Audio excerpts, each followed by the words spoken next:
السلام عليكم ورحمة الله وبركاته. الحمد لله رب العالمين ونصلي ونسلم على الرسول الكريم وعلى آله وصحبه أجمعين.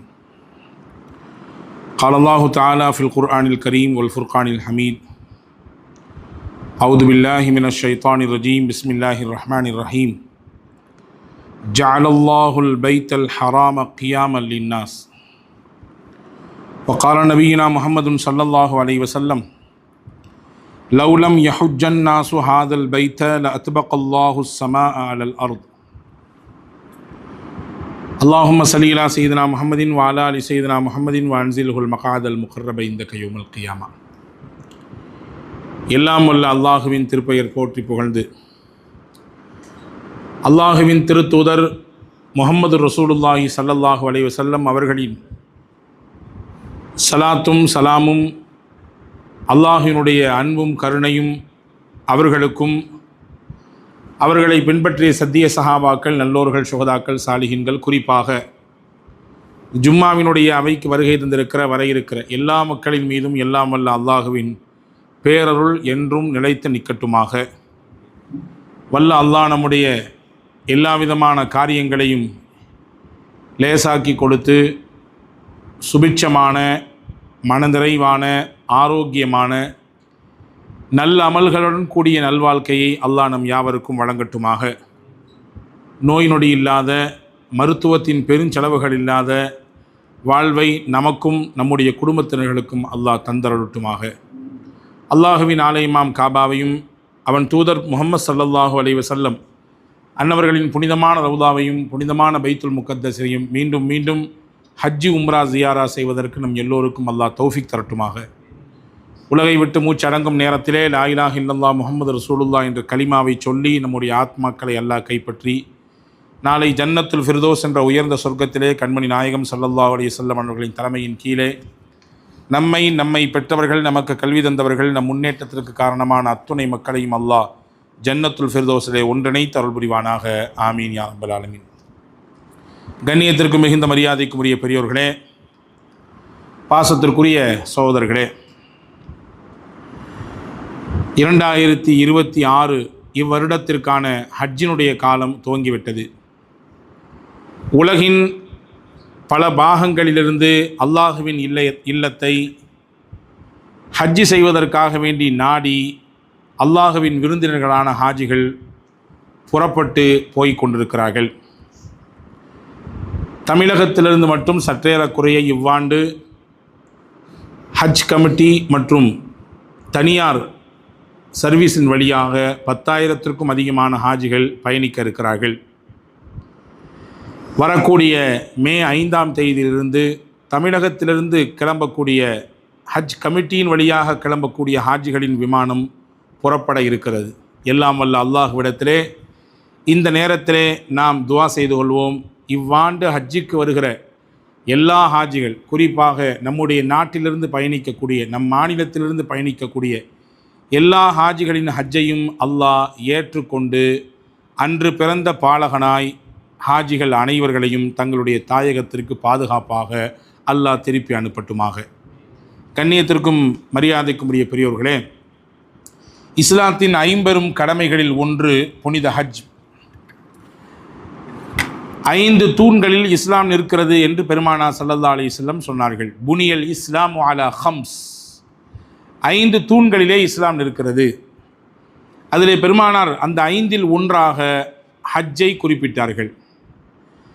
ஹஜ்ஜின் கடமை என்பது தொழுகை எப்படி நம் மீது கடமையோ, நோன்பு எப்படி நம் மீது கடமையோ, ஜகாத் என்கின்ற ஏழைகளுக்கு நாம் கொடுக்க வேண்டிய அந்த ஏழைகளுக்கான அந்த உதவி எப்படி நம் மீது கடமையோ, அந்த வரிசையிலே ஹஜ்ஜும் நம் மீது கடமையாகிறது. ஆனால் வித்தியாசம், ஹஜ்ஜி கடமைக்கு 2 முக்கியத்துவம் வாய்ந்த விஷயங்கள் கவனிக்கப்பட வேண்டியது. ஒன்று, ஹஜ்ஜி சென்று வருவதற்கான பொருளாதார வசதி. 2, அந்த ஹஜ்ஜி கடமையை நிறைவேற்றுகிற அளவிற்கு உண்டான உடல் ஆரோக்கியம். இந்த 2ம் கூடி வந்தால், இந்த 2ம் உங்களுக்கு இருந்தால் ஹஜ்ஜை நீங்கள் செய்யுங்கள் என்று அல் குர்ஆனிலே அல்லாஹ் சொல்கிறான். அன்பான சகோதரர்களே, அல்லாஹுவின் நாட்டமும் வேண்டும், நம்முடைய உள்ளத்தில் அது குறித்து உண்டான ஆசையும் வேண்டும். இந்த ரெண்டும் இணைகிற பொழுது ஹஜ்ஜின் வாய்ப்பை அல்லாஹ் நமக்கு தந்து விடுவான். அல்லாஹ்வின் நாட்டம் இல்லாமல் அந்த இல்லத்தை ஹஜ்ஜி செய்வதற்கு யாராலும் போக இயலாது. எத்தனையோ ஆண்டுகள் அந்த மண்ணிலேயே வாழ்ந்திருப்பார்கள், அதற்கு பக்கத்திலேயே வேலை செய்திருப்பார்கள், வருடக்கணக்கில் அங்கே முகாமிட்டிருப்பார்கள். ஆனால் வாழ்க்கையில் ஒரு தடவை கூட காபாவை பார்த்திராமல் வேலையை முடித்துவிட்டு ஊருக்கு வந்து செட்டில்ட் ஆனவர்கள் நிறைய உண்டு. இப்போ அங்கே பக்கத்திலே இருந்தாலும் கூட ஹஜ் யாத்திரை செல்ல வேண்டுமென்றால் அல்லாஹ் நாட வேண்டும். அல்லாஹ்வின் நாட்டம் இல்லாமல் ஹஜ் யாத்திரையை யாரும் செய்ய இயலாது. காசும் பணமும் செல்வாக்கும் மட்டுமே இந்த பயணத்தை உறுதி செய்யும் என்று நம்மால் சொல்ல முடியாது. காசு பணம் செல்வாக்கு என்பது ஒரு புறம் என்றால், மறுபுறம் அல்லாஹுவின் நாட்டம். சரி, அல்லாஹுவின் நாட்டமும் வேண்டும், கூட சேர்ந்து இன்னொன்றும் வேண்டும், ஆசையும் வேண்டும். ஆசைப்படுவதுதான் ஹஜ்ஜினுடைய அமலை செய்வதற்கான முக்கியமான புள்ளி. இமாம் கஸ்ஸாலி ரஹ்மத்துல்லாஹி அவர்கள் சொல்கிறார்கள், ஹஜ்ஜிக்கு போக வேண்டும் என்ற ஒரு ஆசை ஒரு முஸ்லிமின் உள்ளத்தில் இல்லை என்றால், மீண்டும் சொல்லுகிறேன், இந்த வார்த்தையை நீங்கள் உன்னிப்பாக கவனியுங்கள், ஹஜ்ஜிக்கு செல்ல வேண்டும் என்ற ஆசை ஒரு முஸ்லிமின் உள்ளத்தில் இல்லை என்றால் அவனுடைய இறை நம்பிக்கை மறுபரிசீலனை செய்யப்பட வேண்டும். அவன் ஈமானில் குறைவுள்ளவனாக இருக்கிறார் என்று பொருள். அவருடைய இறை நம்பிக்கையிலே கொஞ்சம் பழுது இருக்கிறது என்று அர்த்தம் என்றார்கள் ஹஸரத் இமாம் கஸ்ஸாலி ரஹ்மத்துல்லாஹ். எனவே ஹஜ்ஜிக்கான ஆசைதான் பிரதானமானது. ஹஜ்ஜி செல்வதற்கு முன்னால் நம்முடைய பொருளாதாரத்தை திரட்டுகிறோம், அதற்கான வாய்ப்புகளை நாம் தேடுகிறோம், அதற்காக வேண்டி பல முயற்சிகளை செய்கிறோம். இதுவெல்லாம் இரண்டாம் கட்டம். முதல் கட்டம் அடைய வேண்டும், ஹஜ்ஜை நிறைவேற்ற வேண்டும் என்ற ஆசை. நம்மிலே பலரை நாம் பார்த்திருக்கிறோம். அவர்களை கொண்டு நாம் நம்முடைய நம்பிக்கையை மெருகேற்றி கொள்ளலாம். அன்றாடம் பாதசாரிகளாக அதாவது ரோடுகளிலே அதனுடைய ஓரங்களிலே கடைகளை போட்டுக்கொண்டு அன்றைக்கு சம்பாதிப்பது அவருடைய அந்த ஒரு நாள் தேவையை கூட, அவர்களின் ஒரு நாள் குடும்பத்தின் தேவையை கூட பூர்த்தியாக நிறைவேற்றி கொள்ள முடியாத அளவிற்கு பொருளாதாரத்தை கொண்டவர்கள். இன்னும் சொல்ல போனால் தினசரி கூலி வேலை செய்யக்கூடியவர்கள். வருடத்தில் மாதக்கணக்கில் சிலர் வாங்குகிற சம்பளம் அவர்கள் பல வருடங்கள் சம்பாதித்தாலும் கூட அவர்களால் எட்டி பிடிக்க முடியாது. ஆனால் அப்படிப்பட்ட மக்கள் ஹஜ்ஜிக்கு சென்று விட்டு வருகிறார்கள். அவர்களை பார்த்து நம்மிலே சிலர் கேட்கிறார்கள், எப்படி நீங்கள் போனீர்கள், உங்களால் எப்படி இது சாத்தியமானது?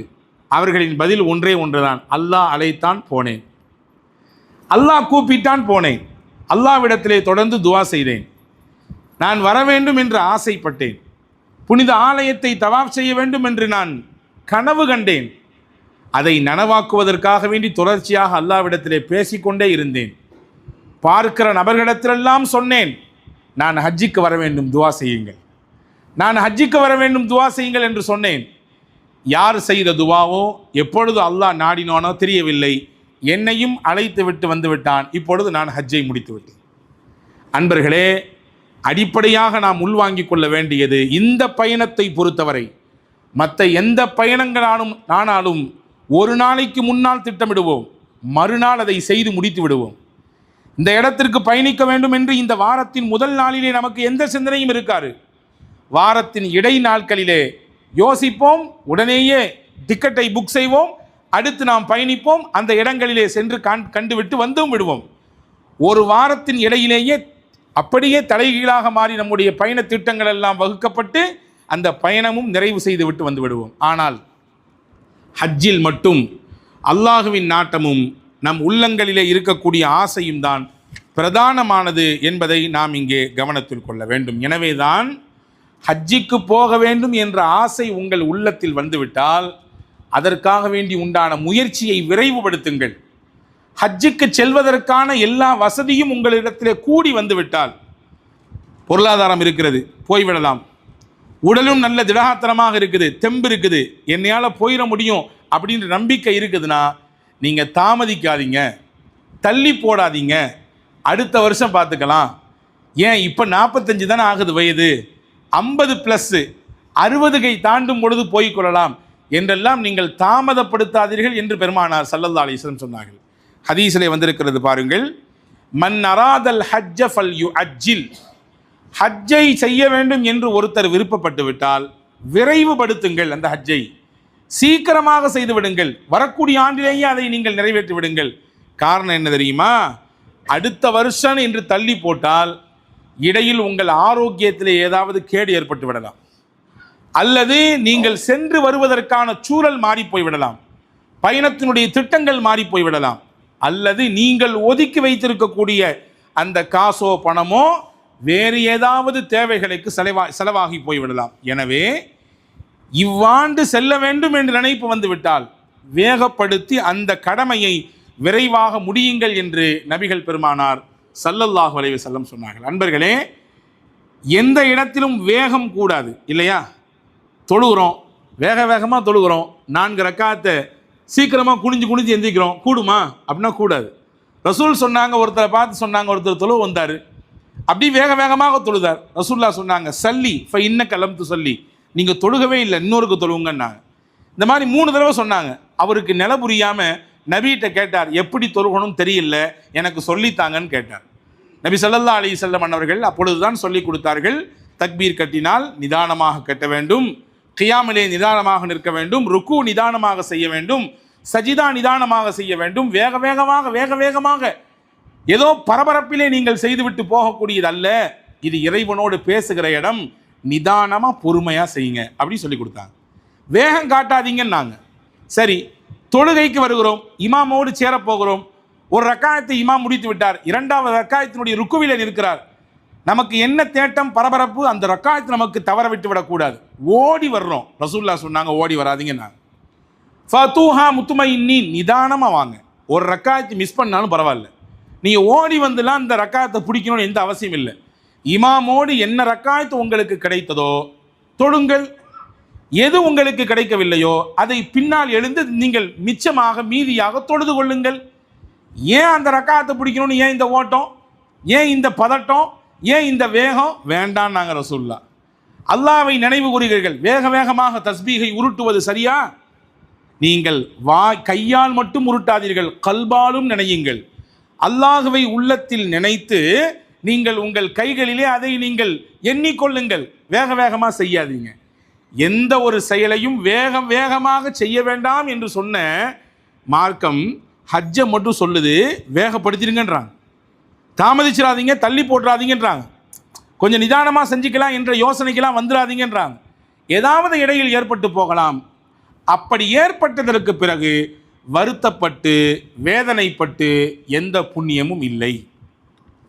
எனவே தான் ஸல்லல்லாஹு அலைஹி வஸல்லம் அவர்கள் ஹதீஸிலே இப்படி ஒரு செய்தி வந்திருக்கிறது, எவரொருவருக்கு செல்வதற்கான வாய்ப்புகள் கூடிவிட்டது, பொருளாதாரத்திலும் உணவு விஷயத்திலும் எந்த தட்டுப்பாடும் கிடையாது, அதே போன்று சென்று வருவதற்கான அந்த பயணத்திலும் எந்த இடைஞ்சலும் இல்லை, பொருளாதாரத்திலும் இடைஞ்சல் இல்லை, சென்று வருவதற்கான சூழல் பயணத்திலும் எந்த இடைஞ்சலும் இல்லை, உடலாலும் திரகாத்திரமாக இருக்கிறார். ஆனால் தள்ளி போட்டே போனார்.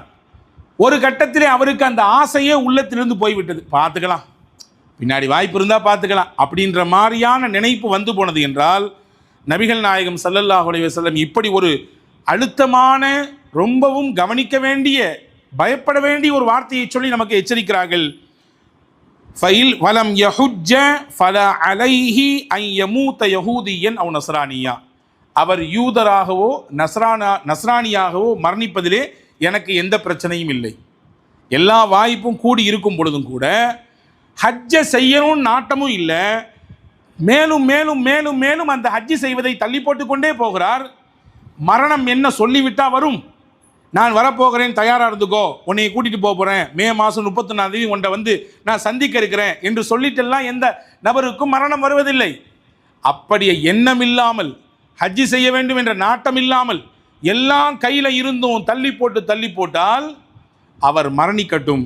அவர் யூத இனத்தில் இருந்து மரணித்தால் நமக்கென்ன, நஸ்ரானியாக மரணித்தால் நமக்கென்ன என்று பெருமானார் ஸல்லல்லாஹு அலைஹி வஸல்லம் சொன்ன ஹதீஸை நாம் பார்க்கிறோம். அன்பான சகோதரர்களே, எனவேதான் ஹஜ்ஜை விரைவுபடுத்துங்கள் என்று சொல்லுகிறோம்.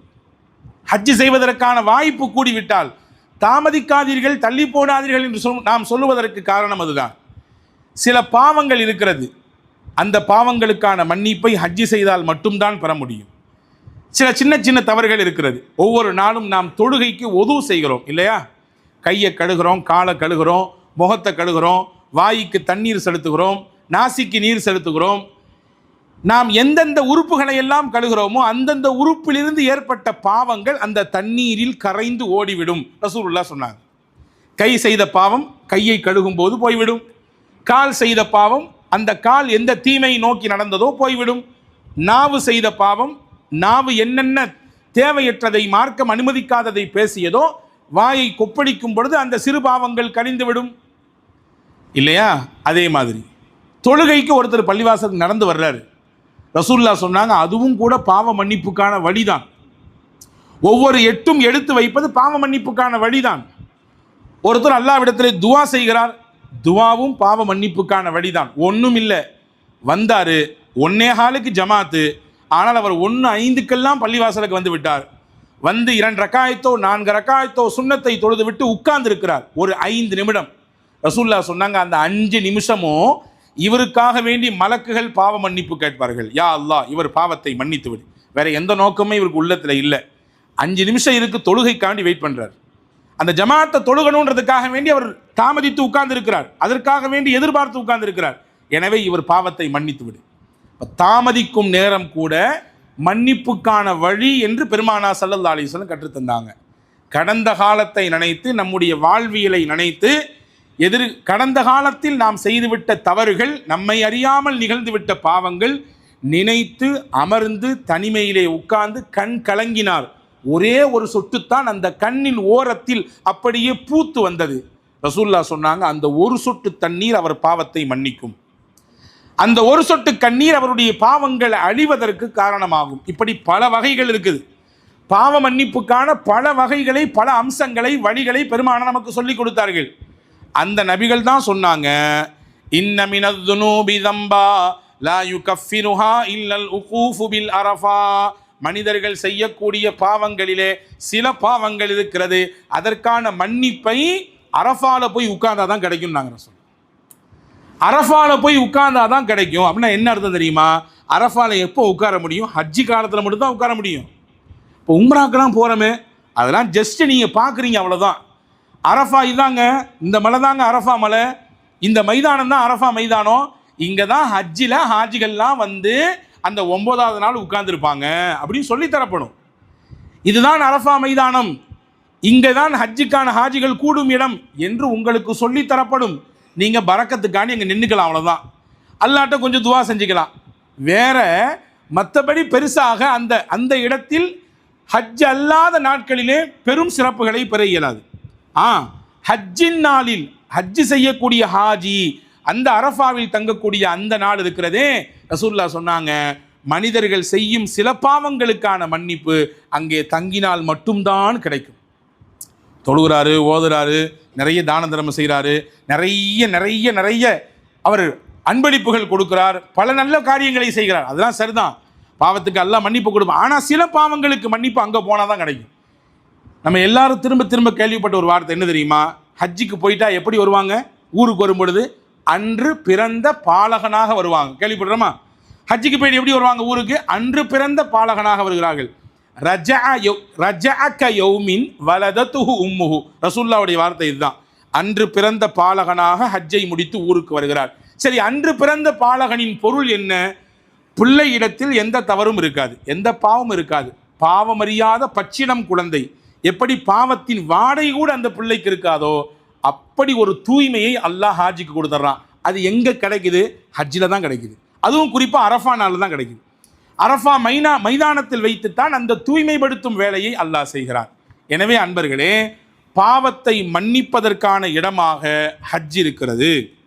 ஏன் இன்னும் ஒருபடி மேலேறி சொன்னால், இன்னைக்கு உலகம் இருக்குது நிலை பெற்று, அதற்கு காரணங்களில் ஒன்று ஹஜ்ஜி.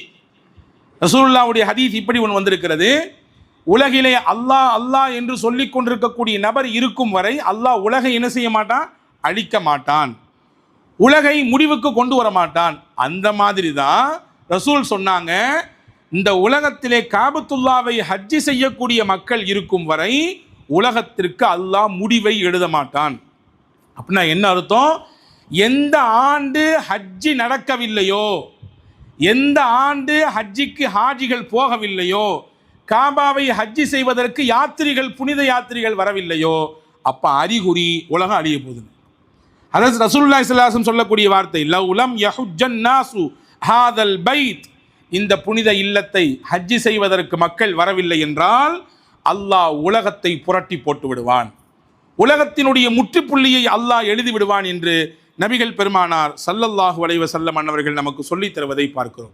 எனவே அன்பர்களே, ஹஜ்ஜி செய்ய வேண்டும் என்று ஆசைப்பட வேண்டும். ஹஜ்ஜிக்காக வேண்டி உண்டான முன் தயாரிப்புகளை நம்மால் முடிந்த அளவிற்கு, நமக்கெல்லாம் ஹஜ்ஜிக்கு போகிற வாய்ப்பு கிடைக்குமா? நாம் இருக்கக்கூடிய நிலை என்ன, ஹஜ்ஜினுடைய நிலை என்ன, எவ்வளவு செலவு செய்து போக வேண்டும்? சரி, செலவு இருக்கட்டும் ஒரு பக்கம், உடம்புல இப்படி குறை ஏற்பட்டு போச்சே, வயோதிகம் அடைந்து போனதே, குடும்பத்தில் இத்தனை பிரச்சனைகள் இருக்கிறது, இதையெல்லாம் விட்டு எப்படி ஒரு 40 நாட்கள் அல்லது ஒரு 35 நாட்கள் வச்சுக்கோங்க, ஷார்ட் பேக்கேஜ் இன்னைக்கு இருக்குது, எப்படி 25 நாட்கள் 20 நாட்கள் போய்விட்டு வருவது என்ற எண்ணப்பாடு கூட நமக்கு வரக்கூடாது. அன்பர்களே, ஆசைப்பட்டால் ஆசை நமக்கு அல்லாஹ் அப்படியே உண்மையாக்கி தந்து விடுவான். ஹதீஸிலே வந்திருக்கிறது பாருங்கள், பைஹக்கியிலே இமாம் பைஹக்கி பதிவு செய்கிறார்கள், அபூ சயீதுல் குத்ரி ரலியல்லாஹு அன்ஹுடைய அறிவிப்பாக இது பதிவாக இருக்கிறது. ரசூலுல்லாஹ் சொன்னாங்க, இன்ன அப்தன் சஹஹத் லஹு ஜிஸ்மஹு வ வஸஅத் லஹு அலைஹி மஈஷதஹு யம்தி 5 அஅவாமின் லா யஃபித்து இலைய அன்னஹு லமஹரூமுன். ஒரு மனுஷனுக்கு 5 வருஷம் தொடர்ச்சியாக நம்ம பொருளாதார பலத்தை கொடுத்துருந்தோம், பொருளாதாரத்தில் சொல்கிற அளவுக்கு அவர் இருந்தார், ஹஜ்ஜி செய்யும் அளவிற்கு உண்டான பொருளாதாரம் அவர் கையில் இருப்பு இருந்தது.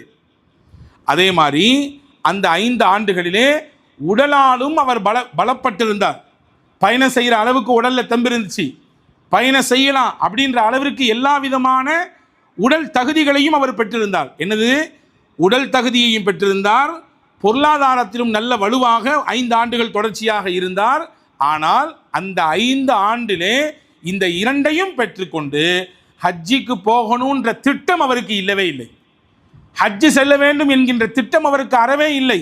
ரசூலுல்லாஹ் சொன்னாங்க, அன்னஹு லமஹ்ரூமுன், அவர் அல்லாஹுவின் அருளை விட்டு தடுக்கப்பட்டவராக மாறி போய் விடுவார்.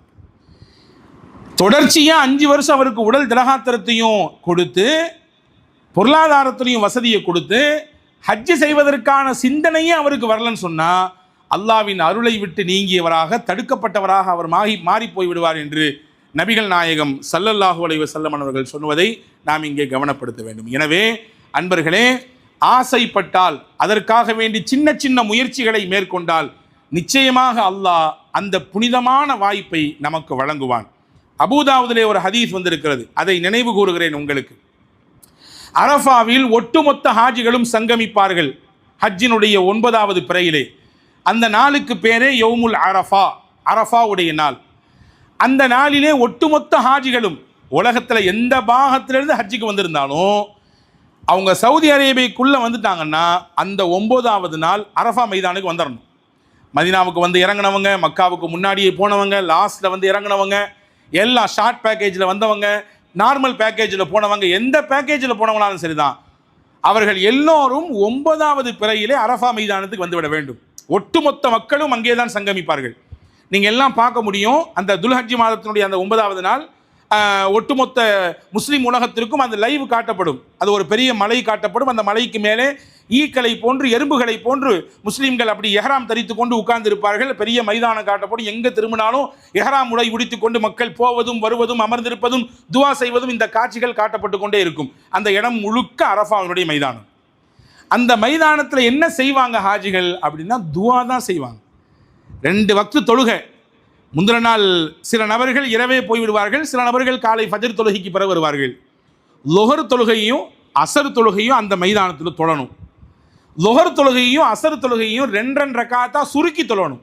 நார்மலாக நம்ம லொஹர் 4 ரக்காத்து, அசர் 4 ரக்காத்து தொழுகிறோமல்ல, ஆனால் அரஃபா நாளில் மட்டும் லொஹர் தொழுகை 2 ரக்காத்து, அசர் தொழுகை 2 ரக்காத்து சுருக்கி தொழணும். இந்த தொழுகைக்கு பேர் கஸ்ர் என்று சொல்வார்கள். நம்ம பயணப்பட்டா தொழுகிறோமல்ல, எங்கேயாவது வெளியூருக்கு போகிறதா இருந்தால் பயணத்தில் தொழக்கூடிய தொழுகை, பயண தொழுகை 4 ரக்காயத்தை 2 ரக்காயத்தாக சுருக்கி கொள்ளலாம், மார்க்கம் அனுமதித்திருக்கிறது. நீங்கள் இப்படி சொல்கிறேன்னு சைதாப்பட்டிக்கு போகிறதுக்காண்டி நீங்கள் சுருக்கிடக்கூடாது. அதுவல்ல, ஒரு 80-85 கிலோமீட்டர் தூரமாக நீங்கள் பயணித்தால், 85 கிலோமீட்டர் தாண்டி நீங்கள் பயணிக்கிற மாதிரி இருந்தீங்கன்னு சொன்னால், நம்முடைய ஊர் எல்லையை தாண்டினாலே நீங்கள் கஸ்ரு செய்து கொள்ளலாம். மார்க்கத்திலே அதுக்கு அனுமதி இருக்கிறது. ஹஜ்ஜிலே வந்த ஒட்டுமொத்த ஹாஜிகளும் அந்த லுஹர் தொழுகையும் அசர் தொழுகையும் 2 ரக்காத்தா சேர்த்து தொழுவாங்க, ஒரே நேரத்தில் தொழுவாங்க. நல்லா இருக்குல்ல இந்த இது? இதே மாதிரி எல்லாத்துக்கும் எல்லா வக்தும் கொடுத்தா நல்லா இருந்திருக்கும்னு யோசிக்க வைக்குது. ஆனால் அங்கே மட்டும்தான் இது சாத்தியம். லுஹர் நேரத்தில் லுஹர் 2 ரக்காத் தொழுவாங்க, அடுத்த அசருடைய 2 ரக்காத் தொழுவாங்க, முடிஞ்சிருச்சு. அசர் அடுத்த அசர் நேரத்தில் தொழக்கூடாது.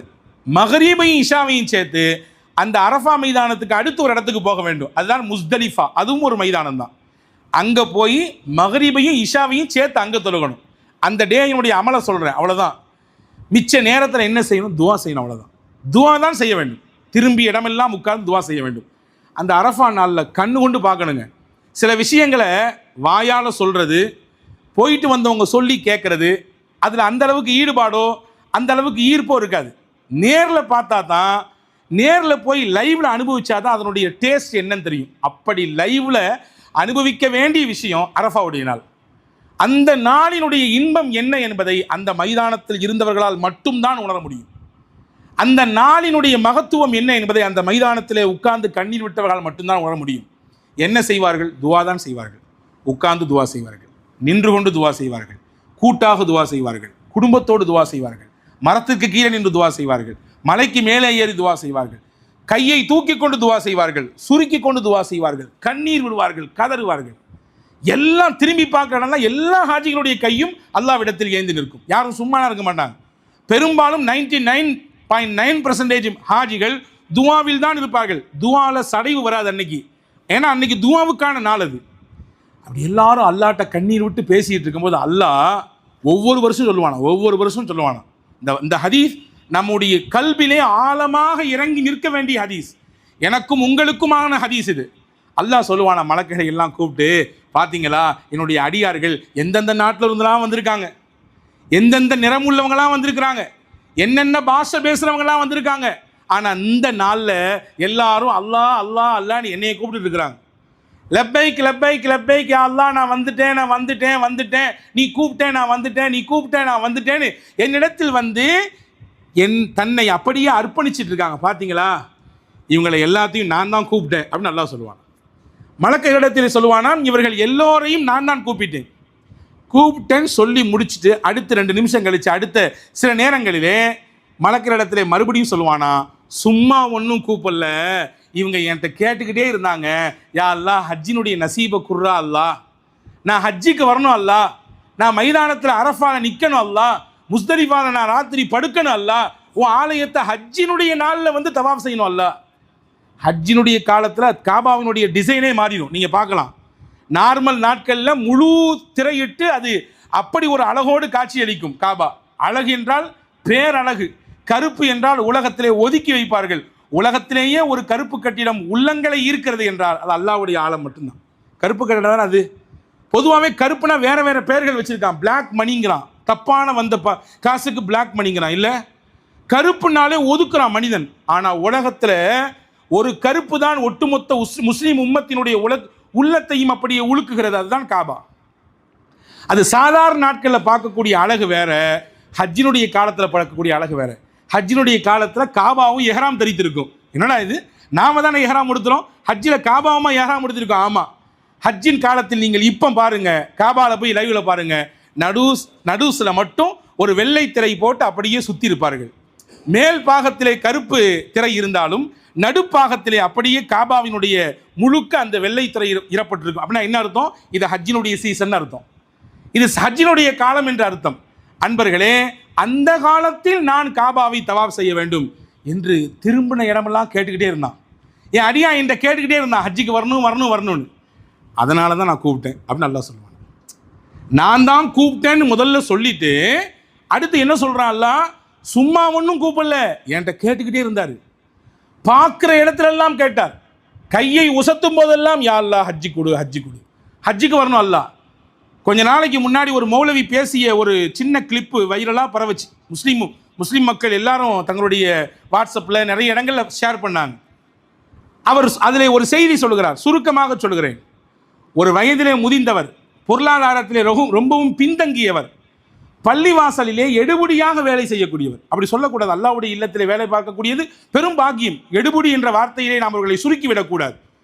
பள்ளிவாசலுக்கு யார் வந்தாலும், யாராவது பைக்கை விட முடியாமல் கஷ்டப்பட்டால் போய் வாங்கி விட்டுட்டு, கார்லேருந்து வந்தால் கதவை திறந்து விட்டுட்டு, யாருக்காவது தண்ணி தேவைப்பட்டால் எடுத்து கொண்டு வந்து கொடுத்துட்டு, பள்ளிவாசலை கூட்டிட்டு பெருக்கிட்டு தனக்கு கிடைச்ச வேலையை ஊதியத்தெல்லாம் எதிர்பார்க்காம, அல்லாஹ்வுடைய இல்லத்தில் வேலை பார்ப்பதற்கு என்ன ஊதிய எதிர்பார்ப்பு இருக்கிறது? இந்த ஊதியம் அல்லாஹ் தருவான், நாளை மறுமையிலே அல்லாஹ் தருவான். அதெல்லாம் எதிர்பார்க்காம செஞ்சுட்டு தொழுகை முடித்து எல்லாம் போவாங்கல்ல முசல்லிகள் எல்லாம், போகும்போதெல்லாம் இவர் போய் முசாபா கொடுப்பாராம். கொடுத்துட்டு துவா செய்யுங்க நான் ஹஜ்ஜிக்கு போகணும், துவா செய்யுங்க நான் ஹஜ்ஜிக்கு போகணும், துவா செய்யுங்க நான் ஹஜ்ஜிக்கு போகணும். யாராவது யார் வந்தாலும், தெரியாத ஆள் தெரிஞ்ச ஆள் யாராக இருந்தாலும் சரி தான், கையை பிடிச்சிட்டு முசாபா செஞ்சு துவா செய்யுங்க நான் ஹஜ்ஜிக்கு போகணும். இப்படியும் சொல்லிகிட்டே இருந்தாராமா. நிறைய பேர் நினச்சாங்களாம், இவர் போயிடப்போகிற ஹஜ்ஜிக்கு, இவர் சம்பாதிக்கிற சம்பாத்தியத்துக்கு ஹஜ்ஜி மட்டும்தான் குறைச்சல் அப்படின்னு 4 பேர் பேசுவாங்கல்ல. அப்படி பேசுகிற பேச்சையும் கேட்டார் காதில். ஆனால் அதில் காதில் வாங்கிக்கல. சில விஷயங்களை காதால் வாங்கக்கூடாது, சில விஷயங்களை உள்வாங்கி வச்சுக்கணும், சில விஷயங்களை மட்டும்தான் கல்பு கொண்டு போகணும், இல்லையா? அதுதான் நம்முடைய யதார்த்த வாழ்க்கைக்கும் நிம்மதியான வாழ்க்கைக்கும் வழிவகுக்கும். இவர் காதிலே வாங்கிக்கல, இப்படியும் செஞ்சுட்டே இருந்தார். ஒரு நாள் ஒருத்தர் வந்தார், காரில் வந்து இறங்கினார். இவர் வளமையாக செய்கிற மாதிரி நேராக போனார், கதவை திறந்தார், அவரை கூட்டி வந்தார். அவருக்கு தேவையான தண்ணிகள்லாம் எடுத்து கொடுத்தாரு. தொழுது முடிச்சுட்டு வந்த உடனே, அஸ்ஸலாமு அலைக்கும், துவா செய்யுங்க நான் ஹஜ்ஜிக்கு போகணும். அவர் கேட்டாராம்மா, நீங்கள் ஹஜ்ஜிக்கு இதுக்கு முன்னாடி போயிருக்கீங்களா? இல்லை. சரி, பாஸ்போர்ட் இருக்கா? அப்படின்னா என்னது அப்படின்னு கேட்டாராம். இப்போ பாஸ்போர்ட் இல்லாமல் ஹஜ்ஜிக்கு போக முடியாது. அப்படி அது எப்படி எடுக்கணும்? ஹஜ்ஜிக்கு போகணுமா? போகணும். உங்கள் ஊர் எது? இதுதான். என்ன வேலை பண்ணுறீங்க? வேலை எங்கே இருக்குது? அல்லாஹ்வுடைய இல்லத்தில் தான் இருக்குது. சரி, அதற்கான ஏற்பாட்டை எல்லாம் செய்கிறார். அன்பர்களே, அந்த வந்த மனிதர் ஒரு ஹஜ்ஜி சர்வீஸினுடைய ஓனர். அவரே முன் வந்து பாஸ்போர்ட்டை எடுத்து அவரை தன்னுடைய நிறுவனத்திலேயே ஹஜ்ஜிக்கு அழைத்து விட்டு ஹஜ்ஜை செய்து முடித்து விட்டு ஊரிலே கொண்டு வந்து விட்டுவிட்டார். ஒன்று தான் ஆசைப்பட்டார், துவாவுக்காக வேண்டி விண்ணப்பிச்சுட்டே இருந்தார். அல்லாஹ் எந்த ரூபத்தில் உதவியை கொண்டு வந்து நிறுத்துவான்னு தெரியாது. எனவே நம்முடைய வேலை என்ன? ஹஜ்ஜிக்கு செல்ல வேண்டும் என்று ஆசைப்பட வேண்டும், அதற்காக வேண்டி துவா செய்ய வேண்டும். பெரியவர்களை பார்த்தால், முக்கியஸ்தர்களை பார்த்தால், உலமாக்களை பார்த்தால், ஹஜ்ஜிக்கு போகக்கூடிய ஹாஜிகளை பார்த்தால், ஹஜ்ஜிக்கு போகணும் துவா செய்யுங்கன்னு சொல்லணும். அன்பர்களே, பெருமானார் சொல்லியிருக்கிறார்கள். உமர் ரலியல்லாஹு போகிறாங்க உம்ராவுக்கு. ரசூலுல்லாஹ் சொன்னாங்க, லா தன்சானி ஃபீ துஆஇக யா உமர் யா உஹை, என்னுடைய சிறிய சகோதரரே, நீங்கள் அங்கே போய் துவா செய்வீங்கல்ல, என்னையும் மறந்துடாதீங்க, என்னையும் சேர்த்துக்கிங்கன்னாங்க. உள்ளபடியே ஒட்டுமொத்த முஸ்லீம்களும் ஹாஜிகளிடத்தில் என்ன எதிர்பார்க்குதுன்னா துவாவை மட்டும்தான். மற்ற இடத்துக்குலாம் போயிட்டு வந்து அதை வாங்கலையே இது வாங்கலையே அதை தரலையே இது தரலேன்னு பேசுவோம். ஆனால் ஹஜ்ஜில் மட்டும் எல்லாருடைய எதிர்பார்ப்பும் துவா தான். எனவே அன்பர்களே, ஹஜ்ஜிக்கு ஹாஜிகள் தயாராகிவிட்டார்கள், கிளம்பி கொண்டிருக்கிறார்கள். எனவே இந்த வருடம் செல்லக்கூடிய ஹாஜிகள் உங்களிலே யார் இருக்கிறார்களோ, உங்கள் குடும்பங்களிலே யார் இருக்கிறார்களோ, உள்ளபடியே அல்லாவின் விருந்தினர்களாக அவர்கள் அழைக்கப்படுறாங்க. அல்லாவின் விருந்தினர்கள் மொத்தம் 3 பெருமானா சொன்னாங்க. வஃப்துல்லாஹி ஸலாஸ், அல்லாவின் அடியார்கள், அல்லாஹ்வுடைய நெருக்கமான விருந்தினர்கள் 3. யார் தெரியுமா? முதல்ல அல் ஹாஜ், ஹஜ்ஜிக்கு போகக்கூடிய ஹாஜி. நம்ம வீட்டுக்கு ஒரு விருந்தாளி வராது, எவ்வளோ கண்ணியப்படுத்துவோம், எவ்வளோ சிறப்பு செய்வோம், அவருக்கு எவ்வளோ உபசரிப்பு செய்வோம், அவர் மனங்கோணாமல் எவ்வளோ சிறப்பாக நடந்துக்குவோம். விருந்துன்னு கூப்பிட்டேன், முகத்தை கூட பார்க்கலையா மனுஷன் அப்படின்னு சொல்லிடக்கூடாதுன்னு நம்ம நினைப்போம். சிறப்பாக கண்ணியப்படுத்தி அனுப்புவோம். அதுதான் ஒரு முஸ்லீமுடைய பழக்கம். விருந்தினர் வீட்டுக்கு வந்து விட்டால் கண்ணியமாக அவரை நடத்த வேண்டும். அல்லாவின் விருந்தினர் ஹாஜி. 2வது சொன்னாங்க உம்ராவுக்கு வரக்கூடிய உம்மார். 3வது சொன்னாங்க அல் முஜாஹித், அல்லாவின் பாதையிலே போரிடக்கூடிய போராளி. இப்போ அல்லாஹுவின் விருந்தினர்களாக அழைக்கப்படக்கூடிய ஹாஜிமார்களை நாம் சந்திப்பதே பெரிய பாக்கியம். அவர்களை அரவணைத்து கையை பிடித்து முசாபா செய்து அவர்களை வழி அனுப்பி வைப்பதோடு மட்டுமல்ல, அவர்களிடத்திலே நாம் துவாவுக்காக வேண்டி விண்ணப்பிக்க வேண்டும். மறந்துடாமல் எங்களுக்கு துவா செய்யுங்கன்னு சொல்லணும். எங்கள் உஸ்தாதுகளில் ஒருத்தர் 1999 காலத்தில் உள்ள கதையை சொல்கிறேன். அவருக்கு அந்த சமயத்தில் ஒரு 1500 ரூபாய் சம்பளம், அவ்வளோதான். 1500 ரூபாய் அவருக்கு. ஆனால் அவருடைய நெருக்கமான உஸ்தாத் ஒருத்தர் ஹஜ்ஜிக்கு போகும்போது இவர் போய் கண்ணீர் கலங்கி சொன்னாராம், எனக்கு பெரிய சம்பளம்லாம் கிடையாது, நீங்கள் இந்த வருஷம் ஹஜ்ஜிக்கு போகிறீங்க, நீங்கள் எனக்காண்டி இந்த வருஷம் துவா செய்யணும், நான் அடுத்த வருஷம் ஹஜ்ஜிக்கு வரணும், அடுத்த வருஷம் ஹஜ்ஜிக்கு போகணும். 1500 ரூபாய் தான் அன்றைக்கு அவருக்கான ஊதியம். ரொம்ப குறைந்த ஊதியம். அல்லாஹ்வினுடைய அருளால் அவர் உஸ்தாத் ஹஜ்ஜிக்கு போயிட்டு வந்தார். வந்த உடனே இவரை கூப்பிட்டு சொன்னானா, பாப்பா உனக்காண்டி நான் ஒரு தனி தவாஃப் செஞ்சு ஹஜ்ஜில் துவா செஞ்சுருக்கேன், நிச்சயமாக அடுத்த வருஷம் நீ ஹஜ்ஜிக்கு போவான்னு சொன்னார். அல்லாஹ்வின் அருளால் 99 அவருடைய உஸ்தாத் ஹஜ்ஜிக்கு போனார். 2000 இவர் ஹஜ்ஜிக்கு போனார். 2000 இவர் ஹஜ்ஜிக்கு போய்விட்டு வந்து விட்டார். அன்பர்களே, ஒரு தடவை இல்லை, அதற்கு பிறகு 5 தடவை ஹஜ்ஜிக்கு போய்விட்டு வந்து விட்டார்.